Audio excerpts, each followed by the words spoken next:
നമസ്കാരം, പുതിയൊരു വീഡിയോയിലേക്ക് സ്വാഗതം. ഇന്നത്തെ വീഡിയോ നമ്മുടെ ഭൂമിയുടെ റീസർവേനെ കുറിച്ചാണ്.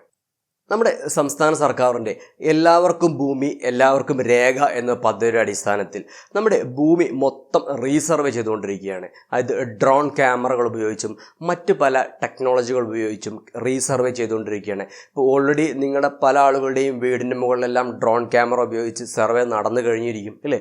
അപ്പോൾ എന്താണ് ഈ ഒരു ഡ്രോൺ ക്യാമറ ഉപയോഗിച്ചുള്ള ഈ ഒരു ഡിജിറ്റൽ സർവേ കൊണ്ട് ഗവൺമെൻറ് എന്താണ് ഉദ്ദേശിക്കുന്നത്? ഇപ്പോൾ ഉടമസ്ഥൻ എന്നതിൽ നമുക്ക് എന്താണ് ഇതുകൊണ്ടുള്ള മെച്ചം, അതുപോലെ നമുക്ക് എന്തെങ്കിലും ഭാവിയിൽ പ്രശ്നങ്ങളുണ്ടാകുമോ, ഈ കാര്യങ്ങളാണ് ഞാൻ നിങ്ങളുമായി പങ്കുവയ്ക്കുന്നത്.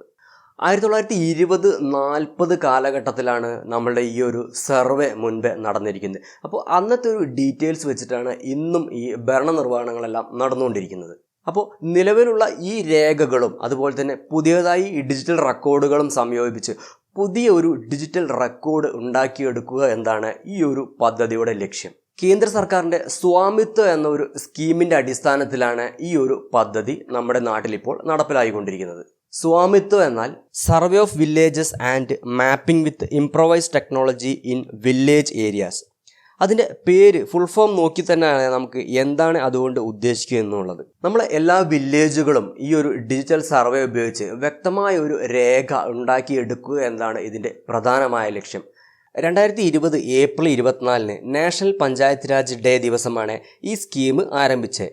തുടക്കത്തിൽ ഹരിയാന, ഉത്തരാഖണ്ഡ്, ഉത്തർപ്രദേശ്, മധ്യപ്രദേശ്, മഹാരാഷ്ട്ര, കർണാടക എന്നീ സംസ്ഥാനങ്ങളിലാണ് ഇതൊരു പൈലറ്റ് അടിസ്ഥാനത്തിൽ ആദ്യമായി ആരംഭിച്ചത്.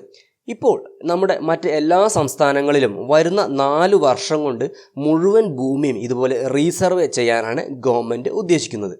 ഇപ്പോൾ നമ്മുടെ ഒരു വീട് നോക്കുകയാണെങ്കിൽ, അല്ലെങ്കിൽ നമ്മുടെ ഒരു സ്ഥലം നോക്കുകയാണ്, നമ്മുടെ കയ്യിൽ എന്തൊക്കെ ഡോക്യുമെൻ്റ് ഉണ്ടായിരിക്കും? ഇപ്പോൾ വീടാണെങ്കിൽ വീടിൻ്റെ അതിൻ്റെ ഒരു സെയിൽസ് ഡീഡ് അഗ്രിമെൻറ്റ്, അതുപോലെ തന്നെ building approval plan, encumbrance certificate, tax certificate, layout map, ഇതുപോലെ വീടിൻ്റെ വശങ്ങളിൽ എത്ര സ്ഥലമുണ്ട്, നമ്മുടെ വീടും അതുപോലെ നമ്മുടെ നിയറസ്റ്റ് ആയിട്ടുള്ള റോഡും തമ്മിൽ എത്ര ഡിസ്റ്റൻസ് ഉണ്ട് എന്നീ കാര്യങ്ങളെല്ലാം തന്നെ ഗവൺമെൻറ്റിൻ്റെ കയ്യിൽ ഓൾറെഡി ഉണ്ട്. ഇപ്പോൾ നമ്മുടെ കേരളത്തെ സംബന്ധിച്ചിടത്തോളം നമ്മുടെ ഈ സിറ്റികളിലും നമ്മുടെ വില്ലേജ് ആണെങ്കിലും നമ്മുടെ ഡീറ്റെയിൽസുകളെല്ലാം തന്നെ ഗവൺമെൻറ്റിൻ്റെ കയ്യിലുണ്ട്.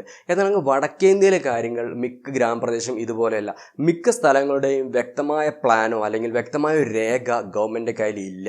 അതുകൊണ്ട് തന്നെ മൊത്തം ഇന്ത്യയുടെ എല്ലാ സ്ഥലങ്ങളും റീസർവേ ചെയ്ത് നമ്മൾ ഭൂമി ഇല്ലാത്തവർക്കെല്ലാം ഭൂമി നൽകാനും അതുപോലെ മറ്റ് ഇൻഫ്രാസ്ട്രക്ചർ വർക്കുകൾ നടത്തുന്നതിനും വേണ്ടിയാണ് ഈ ഒരു പദ്ധതി ആരംഭിച്ചിരിക്കുന്നത്. നമ്മുടെ കേരളത്തിൽ എല്ലാവർക്കും ഭൂമി എല്ലാവർക്കും രേഖ എന്നൊരു പദ്ധതിയുടെ അടിസ്ഥാനത്തിലാണ് ഇപ്പോൾ ഇത് ആരംഭിച്ചിരിക്കുന്നത്.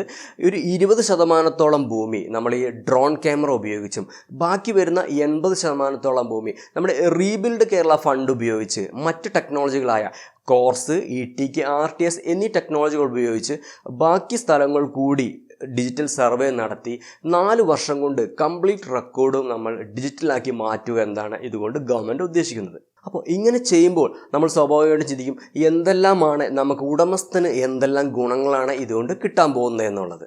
ഭൂമി സംബന്ധമായ വിവരങ്ങൾക്ക് വളരെ കൃത്യതയും സുതാര്യതയും ഉറപ്പുവരുത്തുന്നു എന്നാണ് ഇതിൻ്റെ ഒന്നാമത്തെ പ്രത്യേകത. പിന്നെ രണ്ടാമത്തെ പ്രത്യേകത, ഇപ്പോൾ നമ്മൾ 3 സോഫ്റ്റ്വെയറുകളാണ് ഓരോ സെക്ഷനുമായിട്ട് ഉപയോഗിച്ചുകൊണ്ടിരിക്കുന്നത്. അതായത് റവന്യൂ റിക്കവറി എല്ലാം നോക്കുകയാണെങ്കിൽ നമ്മൾ റിലീസ് എന്നൊരു സോഫ്റ്റ്വെയർ ഉപയോഗിക്കുന്നു. അതുപോലെ രജിസ്ട്രേഷൻ വകുപ്പ് നോക്കുകയാണെങ്കിൽ പേൾ എന്നൊരു സോഫ്റ്റ്വെയറാണ് ഉപയോഗിക്കുന്നത്. സർവേ വകുപ്പ് മാപ്പ് എന്നൊരു സോഫ്റ്റ്വെയറാണ് ഉപയോഗിക്കുന്നത്. അപ്പോൾ ഈ 3 സോഫ്റ്റ്വെയറും കൂടി ഇനി ഒരു ഒറ്റ പോർട്ടൽ അവൈലബിൾ ആവും എന്നാണ് ഇതിൻ്റെ ഒരു പ്രത്യേകത. അതുകൊണ്ടുള്ള മെച്ചം നമുക്ക് തന്നെയാണ്. കാരണം ഇനി നമുക്ക് അങ്ങോട്ട് എന്തെങ്കിലും ആപ്ലിക്കേഷൻസ് കൊടുക്കാനും അതുപോലെ തന്നെ അതിൻ്റെ ക്വറീസ് എന്തെങ്കിലും ഉണ്ടെങ്കിലും എല്ലാം തന്നെ നമുക്ക് ഒരു ഒറ്റ പോർട്ടൽ അപ്ലൈ ചെയ്യാനും അതിൻ്റെ റിപ്ലൈ വളരെ വേഗം തന്നെ കിട്ടാനും ഇതുപോലെ വളരെ നല്ലൊരു ഗുണമുള്ള പദ്ധതിയാണ് ഇത് നടപ്പിലായി കഴിഞ്ഞാൽ നമുക്ക് വരാൻ പോകുന്നത്. ഇപ്പോൾ നമുക്കറിയാം, നമുക്കൊരു SBIയുടെ ഒരു യോനോ ആപ്ലിക്കേഷൻ നമ്മുടെ മൊബൈലുണ്ടെന്ന് വിചാരിക്കുക. നമുക്കൊരു പേഴ്സണൽ ലോണോ അല്ലെങ്കിൽ വേറെ എന്തെങ്കിലും ലോണൊക്കെ വേണമെന്നുണ്ടെങ്കിൽ നമ്മുടെ മൊബൈൽ തന്നെ ക്ലിക്ക് ചെയ്താൽ ലോൺ സാങ്ഷൻ ആവും. പക്ഷേ നിങ്ങളൊന്ന് ആലോചിച്ച് നോക്കൂ, നിങ്ങൾക്കൊരു കാർഷിക ലോൺ വേണമെന്നുണ്ടെങ്കിൽ നിങ്ങൾ എന്തൊക്കെ ഡോക്യുമെൻറ്റ് സബ്മിറ്റ് ചെയ്യണം ഇപ്പോഴത്തെ ഒരു അവസ്ഥയിൽ. അപ്പോൾ ഈ ഒരു പദ്ധതി 4 കൊല്ലത്തിനുള്ളിൽ കംപ്ലീറ്റ് ആയി വരികയാണെങ്കിൽ നമുക്ക് ഗവൺമെൻറ് ഒരു പ്രോപ്പർട്ടി കാർഡ് ഇഷ്യൂ ചെയ്യുന്നതായിരിക്കും. അതായത് ഒരു ആധാർ കാർഡ് പോലെ ഒരു കാർഡ് ഇഷ്യൂ ചെയ്യുന്നതായിരിക്കും, ഒരു സ്മാർട്ട് കാർഡ്.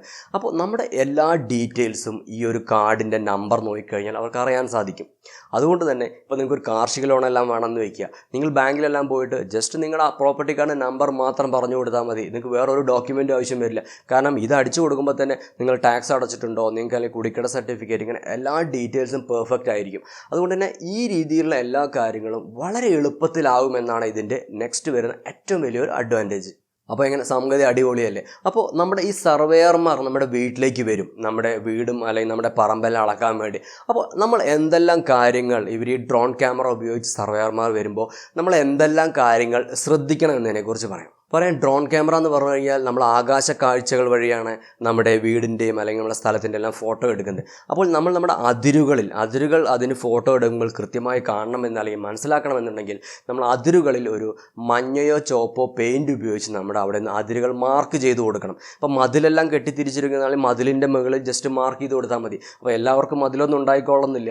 അപ്പോൾ അവരെന്ത് ചെയ്യണമെന്ന് വെച്ച് കഴിഞ്ഞാൽ നമ്മളൊരു ഒരു മരപ്പലകയുടെ മുകളിൽ നമ്മുടെ അതിരുകൾ ഭാഗത്ത് ക്രോസ് മാർക്കിൽ ജസ്റ്റ് ഒരു പെയിൻ്റ് അടിച്ച് വെക്കുകയാണെങ്കിൽ ഈ ക്യാമറ ഫോട്ടോ എടുക്കുന്ന സമയത്ത്, ഈ ഡ്രോൺ ക്യാമറ ഫോട്ടോ എടുക്കുന്ന സമയത്ത് വളരെ പെട്ടെന്ന് തന്നെ അതിരുകൾ തിരിക്കാൻ അതിന് സാധിക്കും.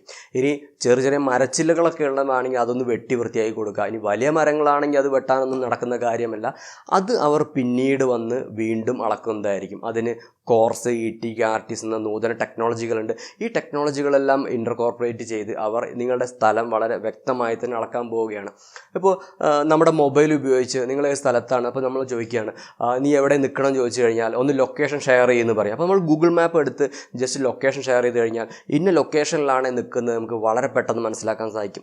ഈ സംഗതി നമ്മൾ വളരെയധികം ഉപയോഗിച്ചത് നമ്മുടെ പ്രളയകാലത്താണ് അല്ലേ? നമ്മൾ പ്രളയ സമയത്ത് വെള്ളം കംപ്ലീറ്റ് മൂടിക്കിടക്കുമ്പോൾ ഏത് സ്ഥലത്താണ് നിൽക്കുന്നത് നമുക്കറിയില്ല, കാരണം വെള്ളം മുഴുവൻ മൂടിക്കിടക്കുകയാണ്. ഈ സമയത്ത് നമ്മൾ ലൊക്കേഷൻ ഷെയർ ചെയ്താണ് ഓരോരോ വ്യക്തികളെയും ഇന്ന സ്ഥലത്താണ് പെട്ടെന്ന് മനസ്സിലാക്കാൻ സാധിച്ചത്. അപ്പോൾ അതേപോലൊരു ടെക്നോളജിയാണ് കോർസ് എന്ന് പറയുന്നത്. നമ്മുടെ വീടിൻ്റെ അതിരുകൾ വളരെ സെൻറ്റിമീറ്റർ ഗ്യാപ്പിൽ, വളരെ സെൻറ്റിമീറ്റർ ഡിഫറൻസ് പോലും ഇല്ലാണ്ട് തന്നെ വളരെ ആക്യുറേറ്റ് ആയിട്ട് അളക്കാൻ കഴിയും ഈ ഒരു പുതിയ ടെക്നോളജികൾ ഉപയോഗിച്ച്. അപ്പോൾ അവർ ഈ ടെക്നോളജി എല്ലാം ഉപയോഗിച്ച് നമ്മുടെ സ്ഥലം വളരെ കൃത്യമായിട്ട് അളന്ന് തിരിച്ച് എടുക്കുന്നതായിരിക്കും.